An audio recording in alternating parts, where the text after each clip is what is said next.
Hi everyone, কেমন আছো সবাই? আশা করি ভালো আছো। টিএস ম্যাথ ক্লাসে তোমাদের সবাইকে স্বাগতম। আমি আজকে আলোচনা করব বলবিদ্যা বইয়ের প্রথম অধ্যায়ের একটা গুরুত্বপূর্ণ উপপাদ্য নিয়ে। চলো দেখা যাক। দেখো, আমি একটা উপপাদ্য নিয়েছি। উপপাদ্যটা হচ্ছে 2। একটি বস্তুকণা এ বিন্দুতে স্থির অবস্থান হতে ও এ সরলরেখা বরাবর যাত্রা শুরু করে। কণার উপর ক্রিয়াশীল ত্বরণ সর্বদাই 0 বিন্দু হতে বহির্মুখী এবং 0 বিন্দু হতে কণার দূরত্বের সাথে সমানুপাতিক। কণার গতি নির্ণয় করো।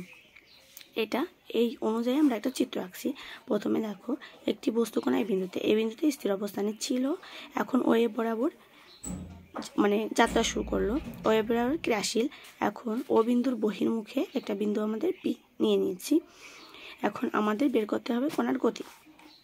তথ্য অনুযায়ী আমরা চিত্রটা এঁকে নিয়েছি। এখন ও থেকে পি বিন্দুতে বস্তুটি পৌঁছাতে টি সময় লাগে, সেটা আমরা ধরে নিয়েছি। দেখো, মনে করি টি সময়ে বস্তুটি পি বিন্দুতে অবস্থান করে যখন ও পি দূরত্ব আছে আমাদের এক্স, পুরো টোটাল দূরত্ব এক্স, আর ও থেকে এ দূরত্ব হচ্ছে এ। এখন আমাদের এই পি বিন্দুতে প্রথমে ত্বরণ কত? পি বিন্দুতে মিউ এক্স, এটা আমরা ধরে নেব। এখন গতীয় সমীকরণ, যেহেতু ত্বরণ আমরা পি বিন্দুতে বের করছি, তাহলে ত্বরণ হচ্ছে কি? আমরা যদি কোনো সরণ দূরত্বকে 2 বার অন্তরীকরণ করি তাহলে ত্বরণ পাই। তাহলে D square X by DT square equal to ত্বরণ মিউ এক্স, এটা আমরা লিখতে পারি। এখন এটাকে আমরা সমাকলন করার সাথে এর উভয় পাশে 2 × dx বাই ডিটি গুণ করব।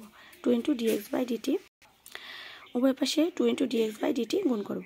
করার পরে দেখো, আমাদের এই ফর্মে আসার পরে এটাকে আমরা যদি লিখতে পারি এরকম, দেখো, D by DT by DX by DT তার হোল স্কয়ার, এটাকে আমরা এভাবে লিখতে পারি। এর পরবর্তী লাইন ইকুয়াল হচ্ছে mu D by DT X square. এটা আমরা পরবর্তী লাইন এভাবে লিখতে পারি। কিভাবে? দেখো, যদি আমরা ডিএক্স বাই ডিটিরে অন্তরীকরণ করি তাহলে আমরা 2 × dx বাই ডিটি, আর এখানে যেহেতু টি এর সাপেক্ষে তাহলে আরেকবার হবে D square X by DT square. তাহলে এই লাইনটা আসছে। আর এই ক্ষেত্রে দেখো, মিউ তো কনস্ট্যান্ট আমরা পারে রাখলাম, আর যদি এক্স স্কয়ারে করি তাহলে 2x, আর যেহেতু টি এর সাপেক্ষে তাহলে ডিএক্স বাই ডিটি। তাহলে এই লাইনটা পাচ্ছি। তাহলে আমরা এর পরবর্তী লাইনে আমরা এটা লিখতে পারি। এবার একে যদি টি এর সাপেক্ষে আমরা সমাকলন করি তাহলে দেখো আসে, সমাকলন করলে ডি বাই ডিটি উঠে যায়, থাকবে DX by DT whole square equal to এই ডিটি উঠে গেলে মিউ এক্স স্কয়ার, আর সমাকলন করলে একটা কনস্ট্যান্ট ধ্রুবক আসে, সেক্ষেত্রে আমরা সিওর নিয়েছি। এখন দেখো, টি প্রথমে যখন শুরু হয়েছিল তখন তো সময় 0 ছিল। এখন টি যদি 0 হয় তাহলে দূরত্ব আমাদের মোট কত? এক্স। তা টি ইকুয়াল টু 0 হলে এক্স ইকুয়াল টু আমাদের কি, যখন 0 ছিল তখন এই বিন্দুতে দূরত্ব কত? এক্স ইকুয়াল টু এ, পুরো দূরত্ব, সেটা আমরা এখানে লিখেছি। এখন এক্স ইকুয়াল টু এ যখন এ বিন্দুতে আসবে, টি 0 এক্স ইকুয়াল টু এ বিন্দুতে আসবে, তখন এক্স ইকুয়াল টু এলে একে যদি আমরা টি এর সাপেক্ষে অন্তরীকরণ করি তাহলে DX by DT equal to A এর কনস্ট্যান্ট 0।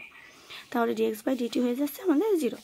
এখানে ডিএক্স বাই ডিটি এর মানটা আমরা এখানে বসাইছি 0, আর এটা তাহলে সিওন এর মানটা আসছে আমাদের মাইনাস মিউ এ স্কয়ার। এরপর দেখো, এই সিওনের মানটা আমরা এখানে বসাই দেবো এই 1 নম্বর সমীকরণে। বসানোর পর দেখো, আমরা ক্যালকুলেশন করেছি জাস্ট, এখানে হোল স্কয়ার আছে, এখানে রুট বানিয়ে দিছি। যেহেতু বহির্মুখী তাহলে এর আগে তো অবশ্যই মাইনাস হবে না, কিন্তু আগেরটা আমাদের কেন্দ্রমুখী ছিল, সেক্ষেত্রে আমরা মাইনাস দিয়েছিলাম। এখন এটা হচ্ছে আমাদের শুধু পক্ষান্তর করেছি, যে ক্ষেত্রে টি এর মান টি আছে সেহেতু টি, আর এখানে এক্স আছে, এক্স এর ভ্যালু। যেহেতু দেখো এখানে 1/√x square by A square, এটা ইন্টু ডিএক্স, এর হচ্ছে কজ এইচ ইনভার্স এর সূত্র পড়ে এক্স বাই এ, সেটা আমরা লিখে দিয়েছি cos H inverse X by A. আর হচ্ছে এখার সাথে কনস্ট্যান্ট একটা ধ্রুবক সমাকলন করলে C2। আর এটা হচ্ছে যেহেতু রুট মিউ হচ্ছে কনস্ট্যান্ট, তাই হচ্ছে আমাদের এইরকম আসে। দেখো, রুট মিউ কনস্ট্যান্ট, আর এখানে ডিটি একটা টি আসে, আর এটা করলে cos H inverse X by A plus C2, এরকম একটা লাইন আসে, সেটা এখানে করানো হয়েছে।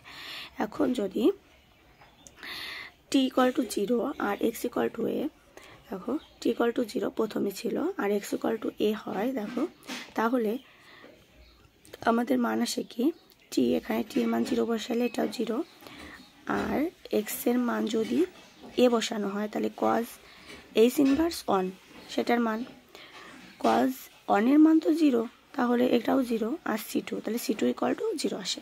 এরপর দেখো এই যে C2 এর মানটা আমরা 2 নম্বর সমীকরণে বসাবো। দেখো 2 নম্বর সমীকরণ, দেখো এই যে 2 নম্বর সমীকরণ, এখানে C2 এর মানটা 0 বসাবো। বসালে আমাদের যে সমীকরণটা দাঁড়ায়, দেখো সমীকরণটা দাঁড়ায় mu root mu T cos H inverse x/a। এখন আমরা জাস্ট এই লাইনটা এই কজ এইচ ইনভার্স আছে আমরা এই পাশে নিয়ে যাবো, তাহলে কজ এইচ রুট মিউ টি, আর এখান থাকতেছে x/a, আর এটা গুণাকারে এই পাশে চলে আসছে। দেখো লাইনটা আমাদের এরকম আসছে x = তাহলে এখানে a cos h root mu T into X, সেই লাইনটা আমরা এখানে x = এটা হচ্ছে বস্তুর গতীয় সমীকরণ। এভাবে আমরা খুব সহজেই বস্তু কণার গতি নির্ণয় করতে পারবো।